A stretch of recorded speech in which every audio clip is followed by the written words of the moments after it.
Hello students, welcome back to biology class. Previous લેક્ચરની અંદર આપણે અભ્યાસ કર્યો છે ઋતુચક્ર એટલે કે મેન્સ્ટ્રુઅલ સાયકલ વિશે. હવે આજના લેક્ચરની અંદર આપણે અભ્યાસ કરવાનો છે ફર્ટિલાઇઝેશન પ્રક્રિયા એટલે કે ફલનની પ્રક્રિયા.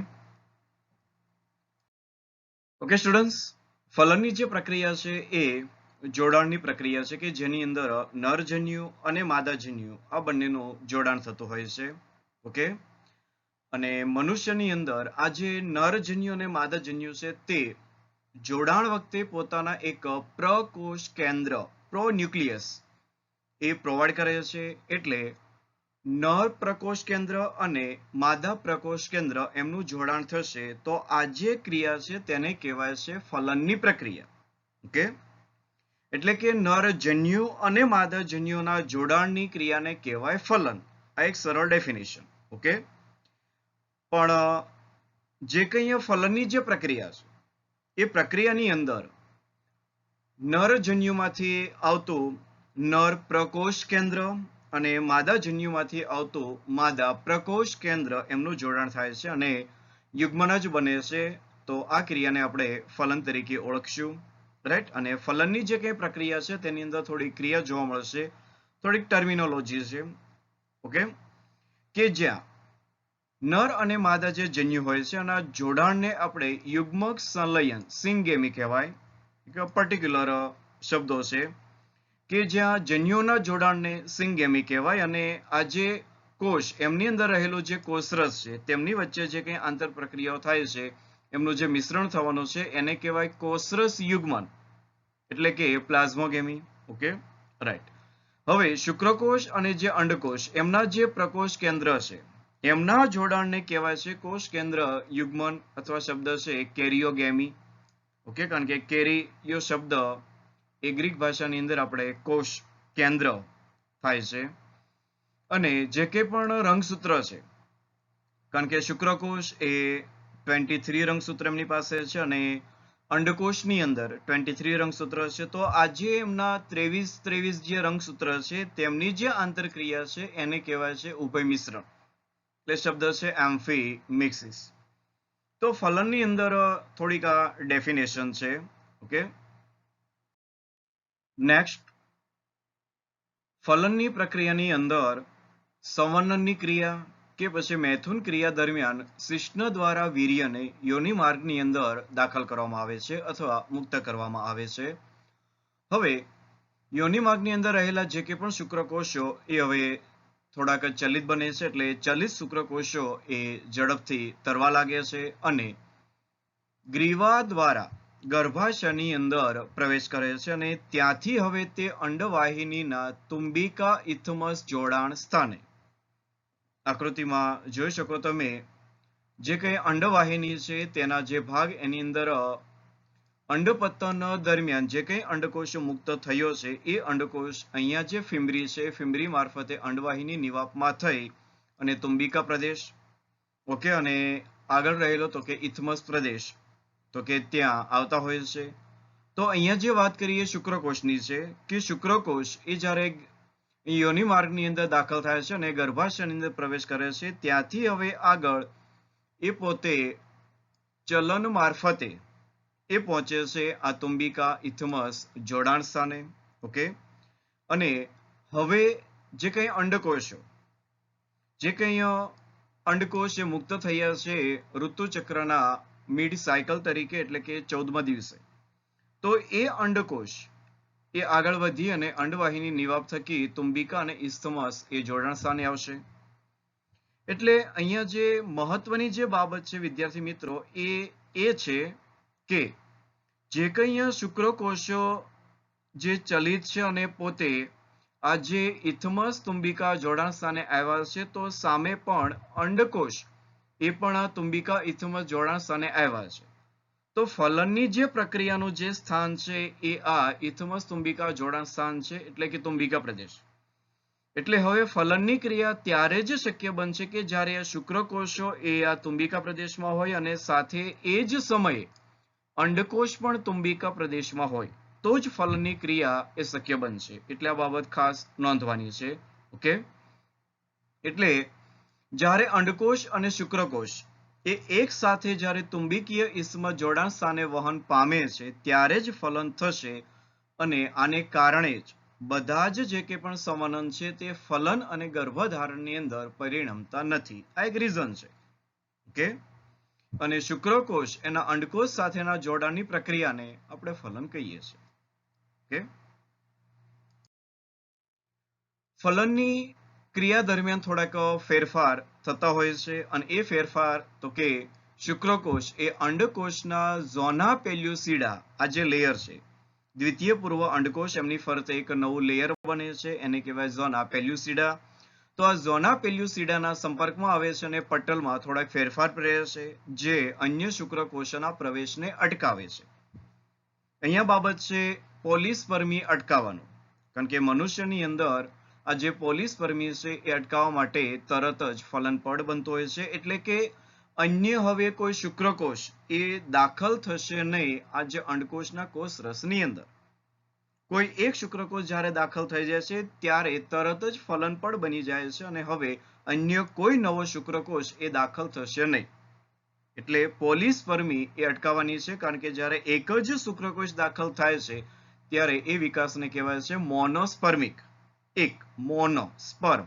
ઓકે, અને આથી એ સુનિશ્ચિત થશે કે ફક્ત એક જ શુક્રકોષ એ એક અંડકોષને ફલિત કરે છે. ઓકે, આ વાત છે જે કંઈ મનુષ્ય સસ્તન તરીકે જે મનુષ્ય છે તે, બાકીના જે અમુક સસ્તન પ્રાણીઓ છે તેની અંદર કુદરતી રીતે એ પોતે પોલિસ્પર્મી હોય છે. ઓકે, તમે અભ્યાસ કરો છો તે પ્રમાણે તમે કુદરતની અંદર જોતા હશો અમુક જે ડોગ, કેટ, બરોબર, આ લોકો એક કરતા વધારે જે કે સંતતિ છે એમને જન્મ આપે છે. તો આ કુદરતી રીતે એ પોલિસ્પર્મી હોય છે. પણ મનુષ્ય એ મોનોસ્પર્મ. ઓકે, અને એ જ્યાં એક જ શુક્રકોષ એ એક જ અંડકોષને તો કે ફલિત કરતો હોય છે. રાઈટ, અને શુક્રાગ્ર એનો જે સ્ત્રાવ છે શુક્રકોષને અંડકોષના કોષરસ સ્તરની અંદર પ્રવેશમાં મદદ કરશે અને ઝોના જે પેલ્યુસિડા છે એને ડાયજેસ્ટ કરવામાં અને કોષરસ પટલ મારફતે પ્રવેશ કરવામાં એને મદદ કરે છે.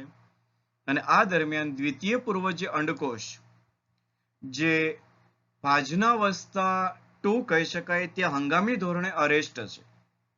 તો ત્યાંથી હવે આગળ એનું અર્ધીકરણ વધશે અને અર્ધીકરણ 2 એ પૂર્ણ કરશે અને અર્ધીકરણ પૂર્ણ કરશે એટલે એક અંડકોષ અને તેની સાથે નાના કદનો દ્વિતીય ધ્રુવકાય એ મુક્ત કરશે.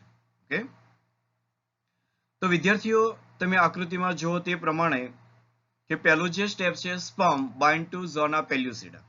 ઓકે, જે કે પણ શુક્રકોષ છે એ શુક્રકોષ અંડકોષની અંદર દાખલ થવાનું છે એટલે એને પસાર થવું પડશે કોરોના રેડિયેટા લેયર છે, ત્યારબાદ ઝોના પેલ્યુસિડા છે. ઓકે, ત્યારબાદ content of the acrosome are the released by the exocytosis. એટલે કે જે કે પણ શુક્રાગ્ર છે, શુક્રકોષનો અગ્રભાગ શીર્ષ પ્રદેશ એ શુક્રાગ્ર છે અને શુક્રાગ્ર એ મોટી માત્રામાં એ હાઇલ્યુરોનિડેઝ ઉત્સેચક એ ધરાવતા હોય છે. તો એની અંદર રહેલા જે કે પણ ઘટકો છે એ બધા એક્ઝોસાઇટોસિસ એના દ્વારા એ મુક્ત થશે. Okay, right. તો આ જે ફલનની જે પ્રક્રિયા છે તે દરમિયાન અહીંયા થોડાક ફેરફાર, અને એ ફેરફાર તો કે ઝોના પેલ્યુસિડામાં થશે. ઓકે, અને જે કે પણ અંડકોષ અથવા અંડાશય, ઓવમ અથવા એગ, અંડક, એનું જે કે પણ કોષરસ પટલ છે તેની અંદર પણ ફેરફાર થતા હોય છે. ઓકે,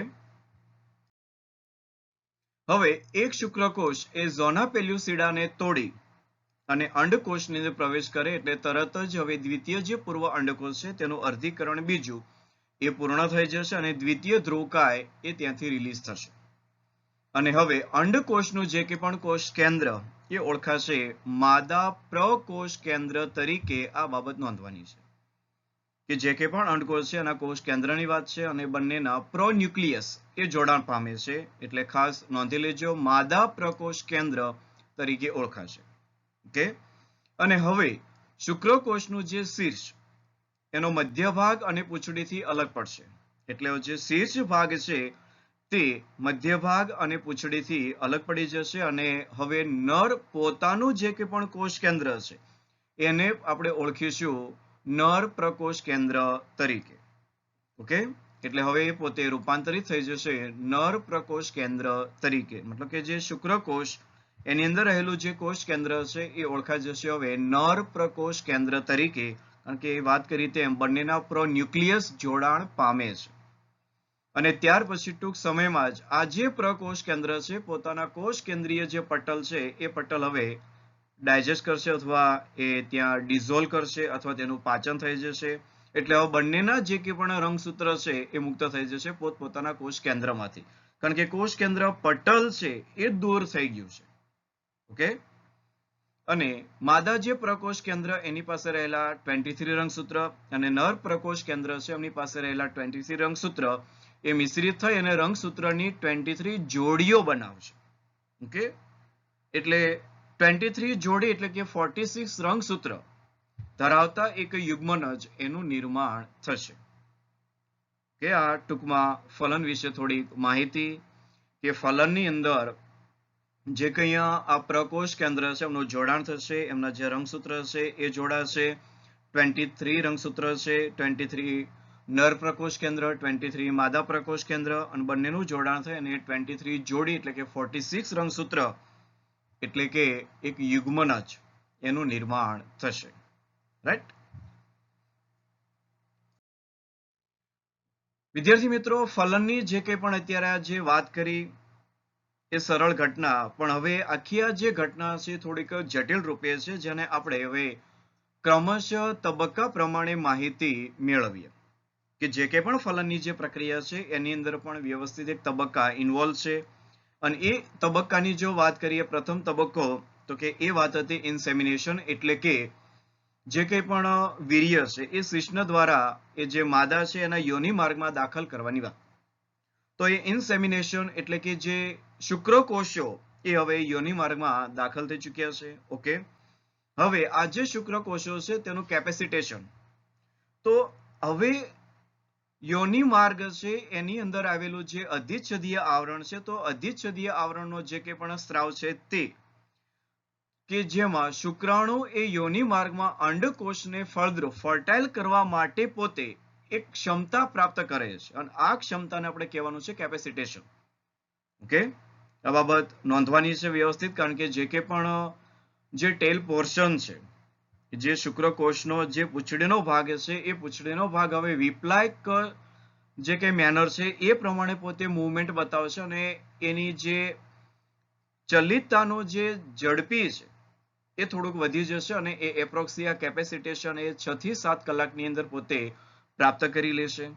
ઓકે, એટલે આ કેપેસિટેશન એ જે તબક્કો છે એ પણ અગત્યનો છે, કે જ્યાં શુક્રાણુ એ પોતે યોનિ માર્ગની અંદર, કારણ કે દાખલ થઈ ચૂક્યા છે ઇન્સેમિનેશન પ્રક્રિયા દ્વારા, એ અંડકોષને ફળદ્રુપ કરવાની પોતે ક્ષમતા પ્રાપ્ત કરે છે.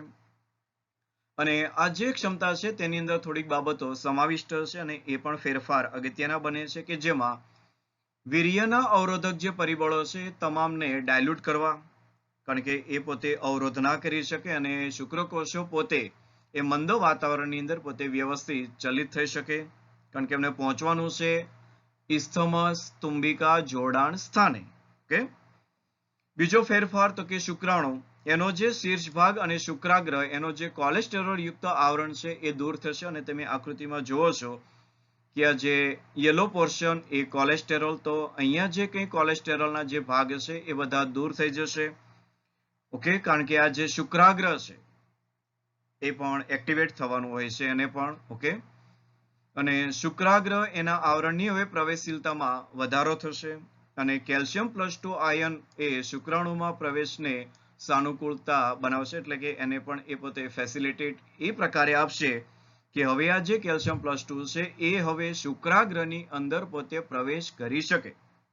ઓકે, અને તમે અહીંયા આકૃતિમાં જુઓ તે પ્રમાણે Ca+2 અને બાયકાર્બોનેટ આયન એ પોતે શુક્રાગ્ર એક્રોઝોમ જે શીર્ષ ભાગ છે અને જેની અંદર મોટી માત્રામાં ઉત્સેચકો છે, તો એવા ભાગની અંદર હવે આ Ca+2 એ એન્ટ્રી કરશે, કારણ કે ત્યાંથી પણ ઉત્સેચકોને રિલીઝ કરાવવાના છે. ઓકે, તો એમની જે કંઈ પણ પરમિએબિલિટી એની અંદર હવે વધારો થશે. તો આ વાત છે કેપેસિટેશન, કે પોતે જે કંઈ અંડકોષ છે એને ફર્ટાઇલ કરવા માટે શુક્રકોષ યોની માર્ગની અંદર એક નવી ક્ષમતા પ્રાપ્ત કરે છે જેને કહેવાય કેપેસિટેશન. ઓકે, ત્યારબાદ કેમો એટ્રેક્શન કે એક પ્રકારે ફર્ટિલાઇઝન એન્ટી ફર્ટિલાઇઝિંગ રિએક્શન છે. કારણ કે અત્યારે હવે જે કંઈ પણ આ જે શુક્રકોષ જે કેપેસિટેશન ધારણ કરેલું છે તે એ આવે છે તુંબિકા ઇસ્તમ જોડાણ સ્થાને અને ત્યાં રહેલો જે અંડકોષ છે તેના સંપર્કમાં આવશે. તો આખી એક કમ્પેટિબિલિટી ની વાત છે કેમો જે એટ્રેક્શન. કારણ કે નર અંડકોષનું ફલન એ નર શુક્રકોષ દ્વારા થશે, નહીં કે અન્ય દ્વારા, એટલે કે કમ્પેટિબલ. ઓકે, સુસંગત હોવું જોઈએ પાછું. તો એ સુસંગતતાની આ એક પ્રક્રિયા છે કે જેમાં શુક્રાણુ અને અંડાશય એની સપાટી વચ્ચે એક ખાસ ફર્ટિલાઇઝિન અને એન્ટી ફર્ટિલાઇઝિન દ્વારા આ ક્રિયા થશે. એક પ્રકારે કેવી તો એગ્લુટિનેશનની પ્રક્રિયા કહેવાય કે જ્યાં પરિપક્વ અંડકોષ એક ફર્ટિલાઇઝિન પ્રોટીન એનું નિર્માણ કરે છે. આ પ્રોટીન એ ગ્લાયકોપ્રોટીન અથવા એસિડ મ્યુકોપોલિસેકેરાઇડ છે નેચરમાં, તો એ મુક્ત કરે છે. તો સામે શુક્રકોષ એ પણ એન્ટી ફર્ટિલાઇઝિન, જો શબ્દ છે ફર્ટિલાઇઝિન એન્ટી ફર્ટિલાઇઝિન, તો આ એક સુસંગતતા માટે છે. કારણ કે એને ઓળખે છે એના રિસેપ્ટર એ અંડકોષ છે એના કોષરસ્તર પટલમાં આવેલા હોય છે. તો રિસેપ્ટર એ એની સાથે જોડાઈ જશે અને એન્ટી ફર્ટિલાઇઝિન એ હવે ફર્ટિલાઇઝિનના જે રિસેપ્ટર છે તેમની સાથે જોડાય છે, એટલે કે એ પોતે હવે કમ્પેટિબલ છે. ઓકે, એની સુસંગતતા મળે છે.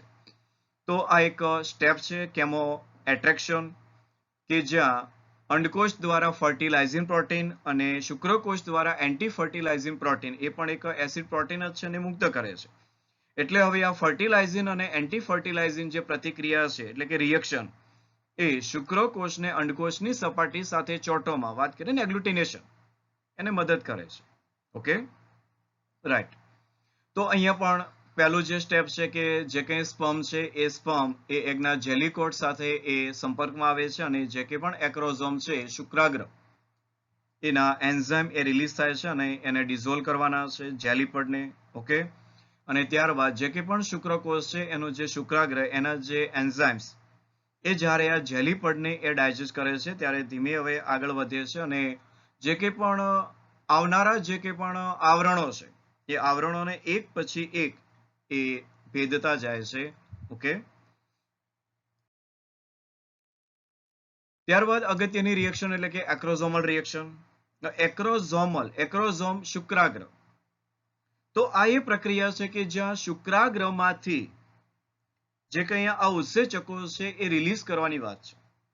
તો અંડકોષ એના જે અંડાશય એનું ઝોના પેલ્યુસિડા એની સાથે શુક્રાણુની આંતરક્રિયા એ એક્રોઝોમલ જે પ્રક્રિયા છે એને ઉત્તેજન આપશે. ઓકે, કારણ કે એને પણ ત્યાં ડાયજેસ્ટ કરવાનું છે, એને પણ ત્યાં પાચન કરવાનું છે, કારણ કે શુક્રકોષને દાખલ થવાનું છે આ અંડકોષના કોષરસની અંદર. રાઈટ.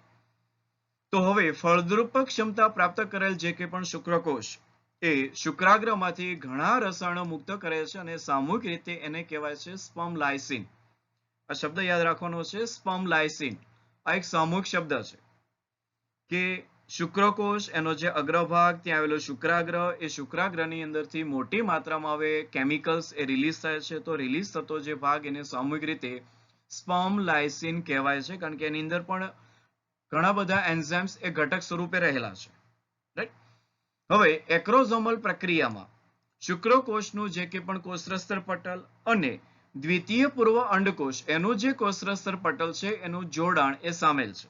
કારણ કે જોડાણ થવું પડશે એટલા માટે કે જે કંઈ પણ હવે આનુવંશિક દ્રવ્ય છે એને મુક્ત કરવાનું છે કોષરસ પટલની અંદર દ્વિતીય પૂર્વ અંડકોષને, જેથી શુક્રકોષના ઘટકમાં હાજર જે કંઈ પણ ઉત્સેચકો છે એ હવે દ્વિતીય પૂર્વ અંડકોષની અંદર દાખલ થશે અને એની અંદર થોડીક ડ્રીલ એટલે કે એક પ્રકારે કહો તો છિદ્ર એ નિર્માણ કરશે. જે કંઈ પણ આ સ્પર્મ લાયસિન છે એના દ્વારા નિર્માણ થશે છિદ્ર. તો હવે આ જે છિદ્રો છે તેના મારફતે જે કંઈ પણ શુક્રાગ્રના ઉત્સેચકો એ એક્ઝોસાઇટોસિસ દ્વારા મુક્ત થશે અને જે લેયર આવવાના છે લાઈક કોરોના રેડિયેટા, ઝોના પેલ્યુસિડા, તો એને હવે ભેદતા જશે. એના માટેના એન્ઝાઇમ્સ આ સ્પર્મ લાયસિનની અંદર સામેલ હોય છે. તો જે સ્પર્મ લાયસિન આપણે શબ્દ વાપરીએ છીએ તો તેની અંદર આવનારા જે ઉત્સેચકો, તો એ હોય છે પ્રોટીન ડાયજેસ્ટિંગ એન્ઝાઇમ, તો જે પ્રોટીન હશે એને ડાયજેસ્ટ કરવા માટેના ઉત્સેચકો. ત્યારબાદ કોરોના પેનિટ્રેટિંગ એન્ઝાઇમ, કે જે કંઈ અંડકોષ છે તેમની ફરતે આવેલું જે કોષોનું એક આવરણ, એને કોરોના રેડિયેટા કહેવાય. તો આ કોરોના રેડિયેટા જે કોષો છે એને પણ ભેદન કરવાનું છે, તો એની અંદર પેનિટ્રેશન દાખલ થવાનું છે, તો એના માટેના પણ એન્ઝાઇમ્સ આ સ્પર્મ લાઇસિનમાં છે. ત્યારબાદ જોનાલાઇસિન અથવા એક્રોઝિન જે જોના પેલ્યુસિડા એને ડાયજેસ્ટ કરે છે, અને હાઇલ્યુરોનિડેઝ જે આવેલું હાઇલ્યુરોનિક એસિડ એને પોતે ડાયજેસ્ટ કરે છે. ઓકે, તો આ એન્ઝાઇમ્સ મુક્ત કરવાની આખી જે પ્રક્રિયા ફલનની અંદર થોડી અગત્યની બનતી હોય છે, અને એને નામ અપાય છે એક્રોઝોમલ reaction.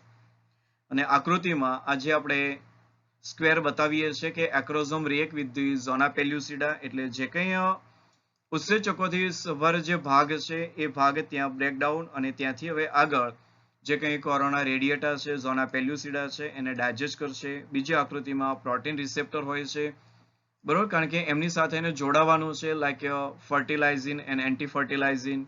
Okay, very good. Next, egg activation. કારણ કે જે અંડકોષ છે એના પણ સક્રિયકરણની વાત છે, કે જ્યાં અંડાશયમાં શુક્રકોષનો પ્રવેશ એ દ્વિતીયક જે પૂર્વ અંડકોષ છે તેનું જે અર્ધીકરણ છે એની પૂર્ણતાને પ્રેરે છે, એને પણ ઇન્ડ્યુસ કરે છે. કારણ કે એનું જે કે પણ પાજનાવસ્થા 2 એ અટકેલું જે અર્ધીકરણ 2 છે એને પણ આગળ વધારવાનું છે. ઓકે, તો એને પણ એક્ટિવેટ કરવું પડશે. તો એગ એક્ટિવેશનમાં અંડાશયમાં શુક્રકોષનો જે પ્રવેશ થશે એટલે હવે દ્વિતીય પૂર્વ અંડકોષનું જે અર્ધીકરણ 2 છે એની પૂર્ણતા આગળ વધશે, અને શુક્રકોષનો જે પ્રવેશ છે એ પણ થોડાક ફેરફાર લાવશે. જેમાં એક ફેરફાર તો કે મેટાફેઝ પ્રોમોટિંગ ફેક્ટર એને બ્રેકડાઉન કરશે, એટલે કે હવે જે ભાજનાવસ્થા છે, જે હંગામી ધોરણે આ જે દ્વિતીય પૂર્વ અંડકોષ રહેલો છે તેને ત્યાંથી આગળ લઈ જવાનો છે, એટલે એ તબક્કાને બ્રેકડાઉન કરશે અને બીજા તબક્કાને ટર્ન ઓન કરશે. મતલબ કે એના પછી તબક્કો કયો? ભાજનોત્તર અવસ્થા, એનાફેઝ. તો એનાફેઝ પ્રોમોટિંગ જે કોમ્પ્લેક્સ છે એને ટર્ન ઓન કરશે, એટલે કે હવે એ જે પ્રક્રિયા છે અને ચાલુ કરાવશે અને તેનું દ્વિતીય અર્ધીકરણ એ પૂર્ણ કરાવશે. એટલે આ વાત છે એગ એક્ટિવેશન, કે જ્યાં હવે અર્ધીકરણ 2 એ પૂર્ણ કરશે અને વિભાજનથી દ્વિતીય ધ્રુવકાય અને તેની સાથે હવે એકકીય અંડકોષ જે 23 રંગસૂત્ર ધરાવે છે તેની રચના થશે.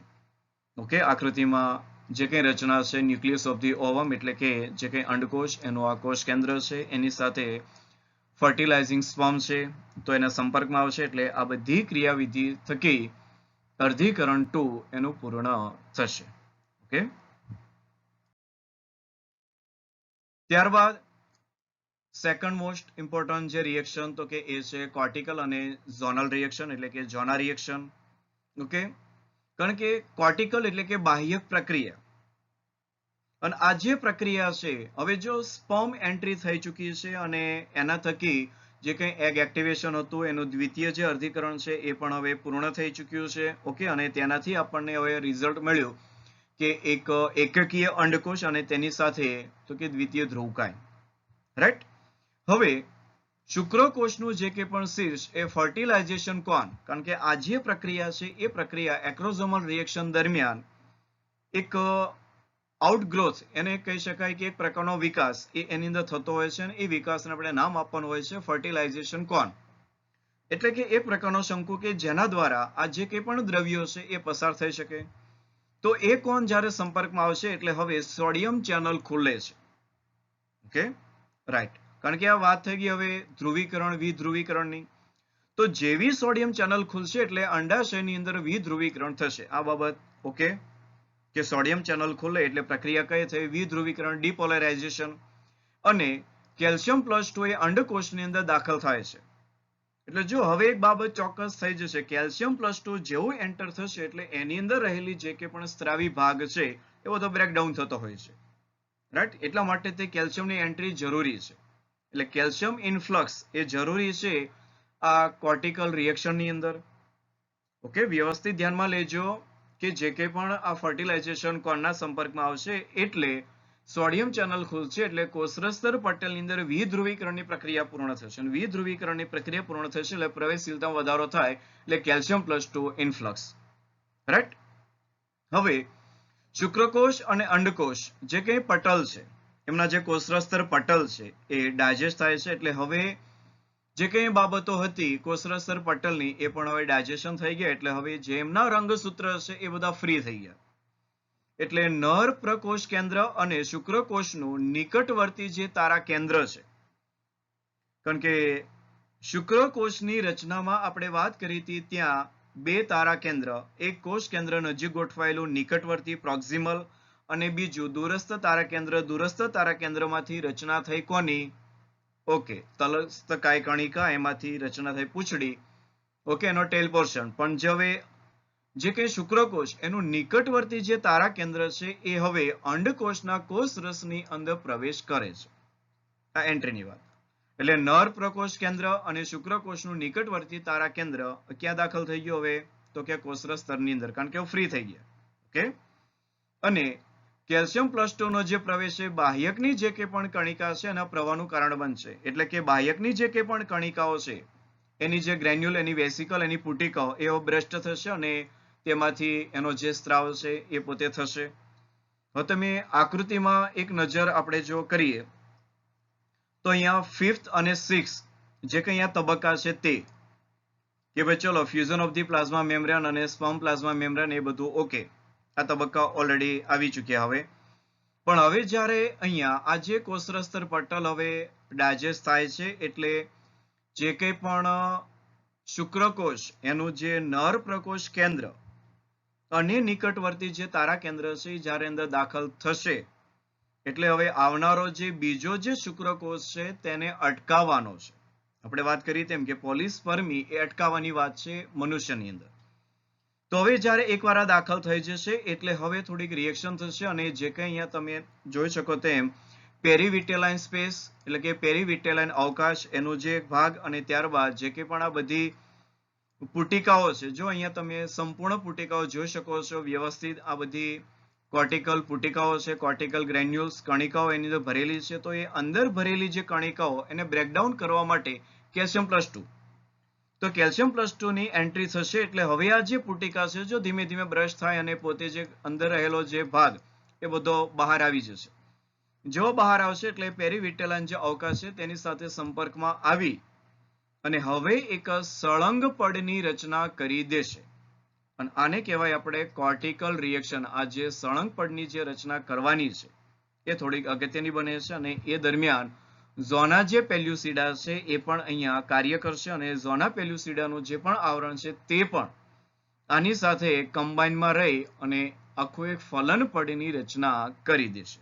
ઓકે, તો હવે કોર્ટિકલ રિએક્શનની અંદર તો કે બાહ્યકની જે કે પણ કણિકા છે એનો સ્ત્રાવ થઈ ચૂક્યો છે અને હવે ઝોના પેલ્યુસિડા એનો શુક્રાણુગ્રાહી જે કે પણ એટલે કે સ્પર્મ રિસેપ્ટર છે એનો પોતે હવે નાશ કરી દેશે, કારણ કે હવે બીજા સ્પર્મ ત્યાં જોડાઈ ન શકે તે માટે તો એનો નાશ કરી દેશે અને અન્ય જે શુક્રકોષો છે તેના માટે અભેદ બનશે. એટલે કે હવે એને માટે રચના કહેવાય કે ભાઈ એક પડની રચના કરી દીધી કે જેને હવે ભેદી અને શુક્રકોષ બીજો અન્ય એ દાખલ થઈ શકશે નહીં.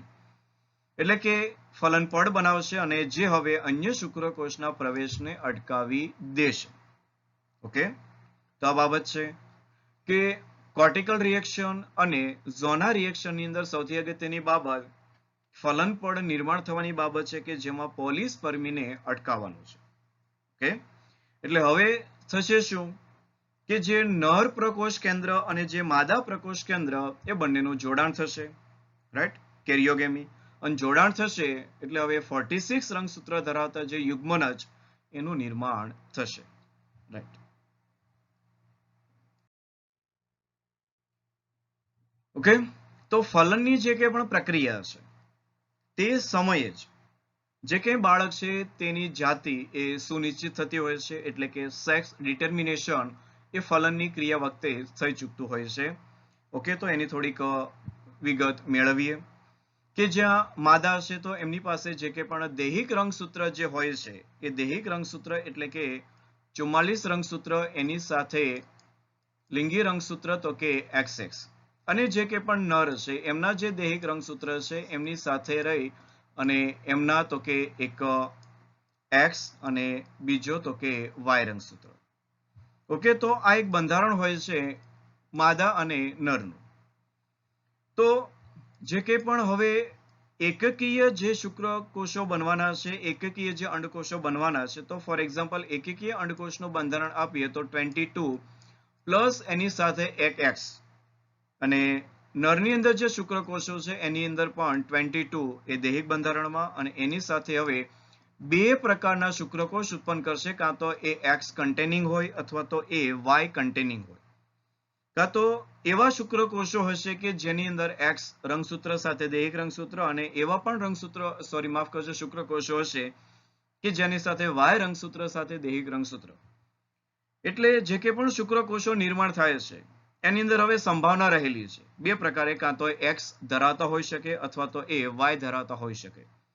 તો હવે જે કંઈ પણ બાળકની જાતિ, એનું જે સેક્સ છે, એટલે કે નર હશે કે માદા હશે, તો એ નક્કી કરવા માટે જે કે પણ રંગસૂત્ર જે જવાબદાર છે એ નરના છે, નહીં કે માદાના. આ બાબત ખાસ નોંધ લેજો. ઓકે, કારણ કે માદાની અંદર જે કે પણ રંગસૂત્ર નિર્માણ થવાના છે એ રંગસૂત્રનું બંધારણ તો એક જ છે, કોમન છે. કોમન કયું? તો કે 22 પ્લસ એક્સ. તો જેટલા પણ અંડકોષો છે એ બધાના બંધારણમાં 22 પ્લસ એક્સ છે. ઓકે, પણ નરની અંદર જે શુક્રકોષો નિર્માણ થવાના છે, શુક્રકોષોના બંધારણમાં બે વિકલ્પો મળે છે, કાં તો એ એક્સ તરીકે કાં તો એ વાય તરીકે. હવે જે કઈ અંડકોષ એ જે એક્સ છે એનું જો એક્સ દ્વારા, એટલે કે આવનારો જે શુક્રપિંડ છે, ફોર એક્ઝામ્પલ એવું વિચારીએ કે ભાઈ એ એક્સ કન્ટેનિંગ છે, તો આવનાર જે બાળક છે એ બાળક XX એટલે કે એ માદા હશે. અને હવે જો એ વાય રંગસૂત્ર ધરાવતો જે શુક્રકોષ એ જો ફલન કરાવશે અંડકોષનું, તો એ XY, તો આવનાર જે બાળક છે એ નર હશે. તો ફલનની જે પ્રક્રિયા છે તે દરમિયાન જે કંઈ પણ બાળક જન્મ લેવાનું છે તેની જાતિ એ નિશ્ચિત થતી હોય છે. તો અહીંયા જે બંધારણ છે XX અને XY, કે જ્યાં એક્સ કન્ટેનિંગ જે અંડકોષ અહીંયા આપણે આપી દીધા બે, અને જે કંઈ પણ શુક્રકોષો છે એના પણ બે બંધારણમાં છે, એક્સ કન્ટેનિંગ અથવા વાય કન્ટેનિંગ. તો જો એ XX બંધારણ ધરાવતું ફલન કરાવશે તો જે કંઈ પણ બાળક છે એ માદા રહેશે, અને જો એ વાય ફલન કરાવશે તો જે કંઈ પણ સંતતિ છે એ નર રહેશે. ઓકે, તો આ વાત થઈ બાળકની જાતિ, એનું સુનિશ્ચન એટલે કે એનું ડિટર્મિનેશન, અને એ ફલનની જે કંઈ પણ પ્રક્રિયા છે તે દરમિયાન જ થતી હોય છે. ઓકે ઓકે સ્ટુડન્ટ્સ, તો ફલનની જે પ્રક્રિયા છે તેને થોડીક ક્રમશઃ જો રિવાઇઝ કરીએ તો પહેલી બાબત હતી ઇન્સેમિનેશન, એટલે કે જે કંઈ વીર્ય છે એ શિશ્ન દ્વારા યોનિ માર્ગની અંદર દાખલ કરાવાય છે, અને ત્યાં હવે શુક્રકોષો એ જ્યારે ગર્ભાશય સુધી પહોંચે છે ત્યાં સુધી મેં પોતે કેપેસિટેશન એટલે કે અંડકોષને ફળદ્રુપ માટેની એક ક્ષમતા પ્રાપ્ત કરે છે. ઓકે, અને થોડા ઘણા અંદર ફેરફાર થાય છે. ઓકે, ત્યારબાદ તો કે વાત હતી કેમો એટ્રેક્શન, કારણ કે જે કંઈ પણ શુક્રકોષ અને માદા અંડકોષ, તો એની વાત હતી ફર્ટિલાઇઝિન માદા અંડકોષમાંથી રિલીઝ થાય, અને એન્ટી ફર્ટિલાઇઝિન તો કે નર જે શુક્રકોષ છે તેની અંદરથી રિલીઝ થાય છે, અને એ એગ્લુટેશનની પ્રક્રિયા માટે અગત્યનું બને છે, અને એ કમ્પેબિલિટી માટે પણ અગત્યનું હોય છે. રાઈટ, ત્યાર પછી જે તબક્કો હતો એને કહેવાય એક્રોઝોમલ રિએક્શન, ખાસ અગત્યની, કે જેમાં શુક્રાગ્ર છે તેની અંદરથી સ્પર્મ લાયસિન સામૂહિક રીતે પ્રોટીન ડાયજેસ્ટિંગ એન્ઝાઇમ્સ, ત્યારબાદ વાત કરીએ તો કોરોના પેનિટ્રેટિંગ એન્ઝાઇમ્સ, બરોબર, ત્યારબાદ ઝોના પેલ્યુસિડન ડાયજેસ્ટ કરતો ઝોના લાયસિન અથવા એક્રોસિન, અને હાઇલ્યુરોનિક એસિડને ડાયજેસ્ટ કરવા માટેનો હાઇલ્યુરોનિડેઝ એન્ઝાઇમ્સ. તો આ બધું મુક્ત થાય છે. Okay, right. હવે ત્યાર પછી વાત હતી એગ એક્ટિવેશનની, કે જે કંઈ એગ છે, અંડક છે અથવા અંડકોષ છે એની સક્રિયકરણની, કારણ કે એ હંગામી ધોરણે પોતાની ભાજનાવસ્થા 2A અર્ધીકરણ 2 એ અટકી ચૂક્યું છે. હવે એને આગળ વધારવાનું છે, તો એના જે કંઈ પણ ફેક્ટર છે એમની ઉપર પ્રક્રિયા થશે, એટલે આગળ હવે એ ધપશે અને અર્ધીકરણ 2 એ પૂર્ણ કરશે. તો જે કંઈ રિઝલ્ટ મળ્યું છે એ એટલે કે દ્વિકીય ધ્રુવકાય અને એકકીય એક અંડકોષ. ઓકે, તો હવે જે અંડકોષનું કોષરસ્તર પટલ અને શુક્રપિંડ એનું કોષરસ્તર પટલ એ જોડાણમાં આવશે, અને એ ક્રિયા એટલે આખી જેને આપણે એક નામ આપી દઈએ તો કોર્ટિકલ રિએક્શન અને જોનલ રિએક્શન, કારણ કે હવે જે કંઈ રંગસૂત્રીય જે બાબતો છે અને નર પ્રકોષ કેન્દ્ર અને નિકટવર્તી તારા કેન્દ્ર એ માદા જે અંડકોષ છે તેની અંદર એ દાખલ થાય છે અને આગળની જે કંઈ પણ પ્રક્રિયા એ પૂર્ણ કરી નર પ્રકોષ કેન્દ્ર અને માદા પ્રકોષ કેન્દ્રનું જોડાણ થશે અને એ 23 રંગસૂત્ર ધરાવે છે અને 46 રંગસૂત્ર ધરાવતા યુગ્મનજનું નિર્માણ કરશે. તો આ ક્રિયાને આપણે વાત કરીએ છીએ ફલનની પ્રક્રિયા. ઓકે, હવે આ યુગ્મનજ એ આગળ વધી અને હવે ગર્ભાશયમાં એનું કેવી રીતે સ્થાપન થશે તે નેક્સ્ટ લેક્ચરની આપણે ગર્ભસ્થાપન એ જે શીર્ષક તે હેઠળ અભ્યાસ કરીશું. ઓકે, તો મળીએ ફરી પાછા નેક્સ્ટ લેક્ચરની અંદર. ત્યાં સુધી આપ સૌને all the best. Have a nice day and thank you. Is the most vital event in the process of sexual reproduction. Is the most vital event in the process of sexual reproduction, as it results in new life. In humans, while the male gamete or sperm is motile, the female gamete or ovum is non-motile. Therefore, for fertilization to occur, the two gametes must be brought together. This is achieved through insemination, where the penis releases semen filled with thousands of sperms into the vagina. Interestingly, while half of the total sperms released carry the X chromosome, the other half contain the Y chromosome. These sperms then rapidly move through the cervix, pass through the uterus, and finally reach the ampullary isthmic junction of the fallopian tube. In the meantime, the ovum, after completing the first meiotic division, gets released into the fallopian tube with the rupture of the Graafian follicle. Upon its release, the ovum begins to undergo the second meiotic division. However, the division does not go beyond the first phase. Interestingly, the ovum contains only the X chromosome.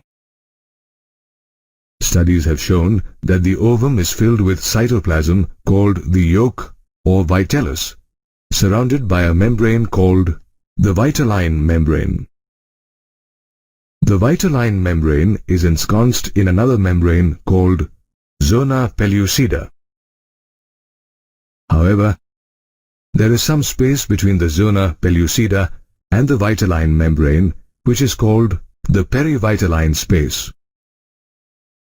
Surrounding the zona pellucida is a layer of granulosa cells called the cells of corona radiata. The ovum present in the fallopian tube now starts drifting towards the uterus. Once it reaches the ampullary isthmic junction, the ovum gets bombarded by several thousand sperms. However, only one sperm penetrates the zona pellucida and initiates the fertilization process. Moreover, this penetrating sperm induces the zona pellucida to stiffen, which prevents other sperms from entering the ovum.